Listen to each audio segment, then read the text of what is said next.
Look, some people think money changes everything about a relationship. I used to think I was smarter than that I could see the bigger picture when it came to building a future together. Francisco and I had been dating for 3 years, and I thought we were finally on the same page about what success looked like.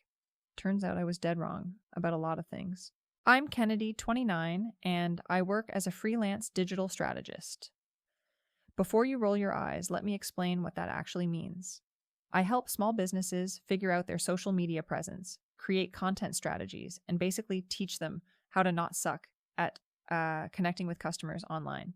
The work is project-based, which means some months are amazing and others are, well, let's just say ramen becomes a food group.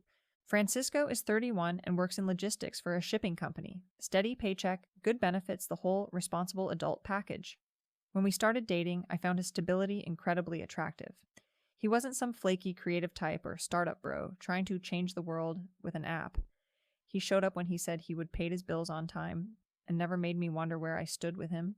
The money thing started gradually. Francisco would pick up dinner tabs, cover movie tickets, that kind of normal boyfriend stuff.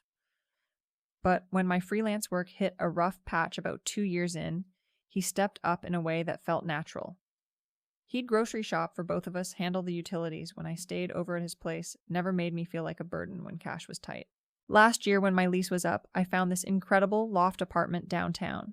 The lighting was perfect for content creation. These huge windows that made everything look magazine ready. The space screamed success in a way my cramped studio never could.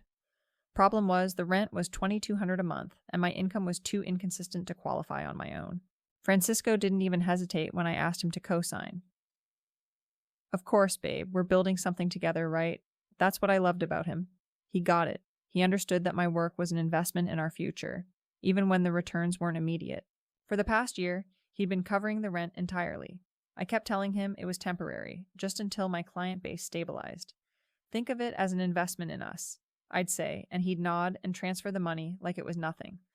The apartment became my content studio, my office, my sanctuary. I was finally living at the level my brand deserved. 2 months ago, Francisco's grandmother passed away. She raised him after his parents died in a car accident when he was 12. The woman was like a mother to him, and watching him grieve broke my heart. I held him while he cried, helped him plan the funeral, did everything I could to support him through it. When the inheritance cleared last week, Francisco told me the amount with this stunned expression. $150,000. His grandmother had been incredibly frugal her whole life, apparently saving every penny and investing wisely. The money represented decades of careful planning and sacrifice. My first thought was relief. Not for selfish reasons. Well, not entirely. But because Francisco deserved something good after losing the most important person in his life. My second thought was more practical. We'd been talking about our future a lot lately, and this inheritance could solve so many of our immediate problems. 2 days after he got the news, I decided to bring up something that had been weighing on me. We were making dinner at his place. Nothing fancy, just pasta and wine. When I found the right moment. Babe, I've been thinking about your inheritance, I said, trying to keep my tone casual. He looked up from chopping vegetables. Yeah, what about it? You know that $15,000 I still owe on my convertible. The interest rate is killing me. 18%. It's basically criminal. Francisco nodded. That is pretty high. Have you tried refinancing? Here's where I took a breath and went for it. Actually, I was thinking, what if we just paid it off with the inheritance money? He stopped chopping. What? Just pay it off completely. Get it off our plates. I moved closer to him, putting my hand on his arm. It's an investment in our future. Think about it. That frees up my monthly cash flow, which helps both of us. It's the smart financial move.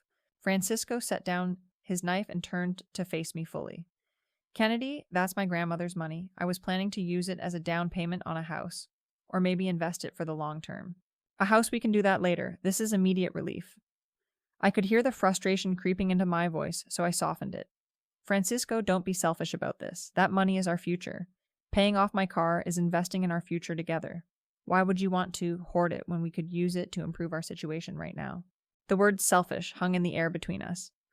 I watched his face change like he was seeing me differently, but then he smiled. This calm, almost peaceful expression. You know what, Kennedy? You're absolutely right. It is about our future. I'm sorry I was being selfish about it. I'll take care of everything. Relief flooded through me. Really, oh my God, Francisco, thank you. This is going to change everything for us. I hugged him tight already mentally, calculating how much extra money I'd have each month without that car payment. He hugged me back, but something felt different about the way he held me. Distant, maybe. I figured he was still processing his grandmother's death and the weight of the inheritance.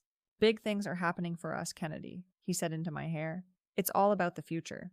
I spent the next few days in this amazing headspace. The financial pressure I'd been carrying for months was about to disappear. I started making plans. Maybe I could finally upgrade my camera equipment or take that digital marketing course I'd been eyeing. With the car payment gone, I could actually start saving money instead of just scraping by each month. Francisco seemed different, though. Quieter than usual, but not in a sad way. More focused, like he was working through something important. When I asked if he'd called my loan company yet, he'd just smile and say he was handling it. I trusted him completely. Francisco always followed through on his promises. The 1st of October came and went like any other day. I was buried in work editing content for a new client and brainstorming their social media calendar. My phone buzzed with texts throughout the day, but I was in the zone and didn't want to break my concentration. Around the 6th, I noticed something weird. There was a notice taped to my apartment door, some official-looking document from the leasing office. My stomach dropped as I read it. A pay or quit notice for $2,200 plus late fees. I immediately called Francisco. It went to voicemail. Hey, did you pay the rent this month? The leasing office left this really nasty notice on my door. Call me back. 3 hours later, he texted back, oh man, sorry, crazy day at work. I'll look into it. But he didn't look into it. 2 days passed and the notice was still there for all my neighbors to see. I felt humiliated every time I walked past it. I texted again, Francisco, this isn't funny. They posted an official notice. It's taped to my door where everyone can see it. It says I owe $2,400 with late fees. You need to call them right now and fix this. He let that message sit for half a day before responding. That sounds serious. That's when I called him, my heart pounding with panic and anger. Francisco, what the hell is wrong with you? Did you hear me? They're threatening to evict me. You have to pay the rent. Kennedy, calm down. I've been meaning to talk to you about something. Talk about what, just pay the damn rent? And what about my car? You said you'd pay off my car loan. The payment is due next week. Yeah, about that. I did use the inheritance like we discussed for our future. Relief washed over me, followed immediately by confusion. Okay, so what about the rent then? I used it to buy a house. The silence stretched between us. A house. You mean we bought a house? Where is it? Why didn't you tell me? Kennedy, I bought a house with my inheritance. You said it was for our future, and I realized my future needed a foundation and a mortgage, not a convertible payment. My brain struggled to process what he was saying. You bought a house without me. Correct. But my apartment. You're leaving me homeless. You set me up. You lied to me. His voice was so calm it made my skin crawl. I didn't lie. I invested in the future, just like you suggested.